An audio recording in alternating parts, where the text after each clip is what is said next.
When truth slides away, the psychology behind the denial that followed. Dear Amelia Emberhart, I know this one dives into deep psychological stuff today.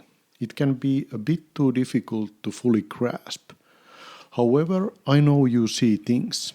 You put dots together. You understand much more than we can imagine. So, let us have this conversation. I was attacked during a baseball game. That is not a word I use lightly, attacked. But the facts remain. A player came at me with an aggressive illegal slide that had nothing to do with gameplay. It was violent, against the rules and dangerous.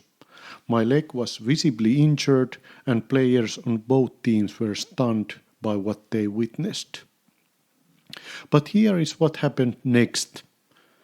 Nothing. The umpires chose not to make a call. My coach, despite seeing my injury, opted to defer the matter to a later committee review. That committee, along with representatives from the federation, later produced an official version of events. That nothing happened.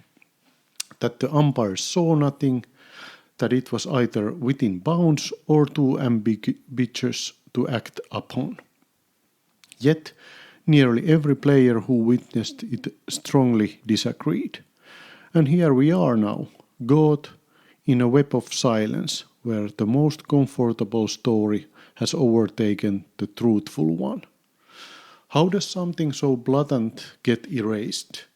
How do decision makers settle into a fiction that serves everyone, except the one harmed? Here are four psychological and organizational phenomena that help explain this deeply frustrating and unfortunately common pattern. 1. Cognitive dissonance, when truth is too uncomfortable.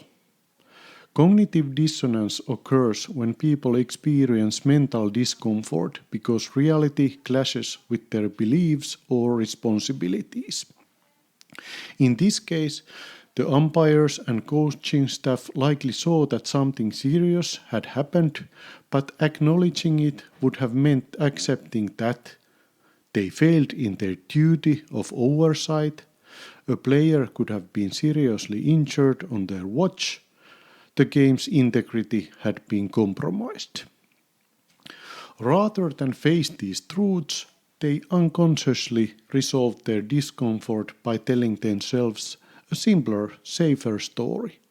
It did not look that bad, or it was not intentional, or even we did not see it clearly. In doing so, they preserved their self-image, but at my expense. 2. Plausible deniability, the art of not knowing. Plausible deniability is a strategy in which someone avoids responsibility by claiming not to know, not to see, or not to understand. It is not always malicious. It can even seem logical in the moment. The umpires claim they saw nothing. The coach delays dealing with the incident until the emotional heat has cooled. The committee echoes the umpire's version to avoid confrontation or complexity. Everyone walks away with their hands clean, protected by the ambiguity they created. But the truth, it gets erased. 3. Groupthink, when agreement is safer than honesty. Groupthink happens when a group values harmony and consensus more than truth or accountability. Instead of challenging these false narratives, individuals suppress their doubts for the sake of unity. Once the federation heard the umpire's account, it became the official truth. Dissenting voices, like those of the players, are treated as disruptive.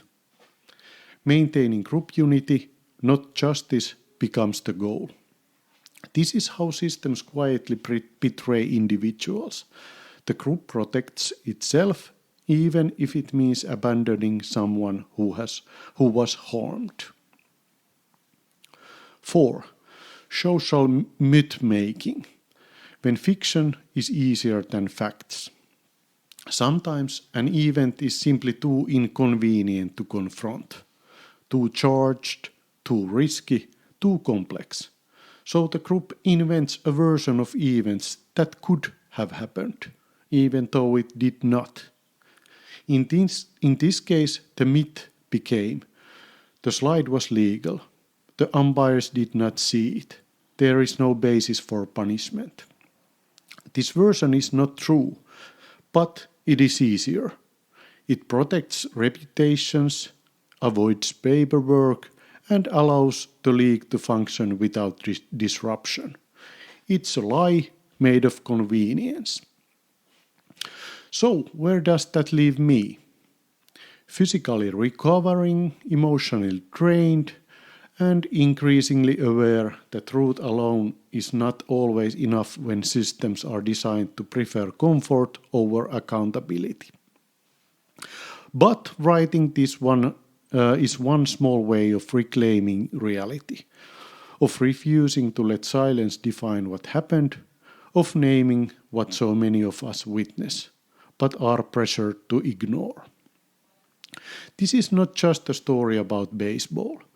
It is a reflection of how institutions, whether sports, leagues, schools, or workplaces, can allow harm to go unacknowledged when the truth is inconvenient, and how individuals are often left carrying the weight of a denial that benefits everyone but them.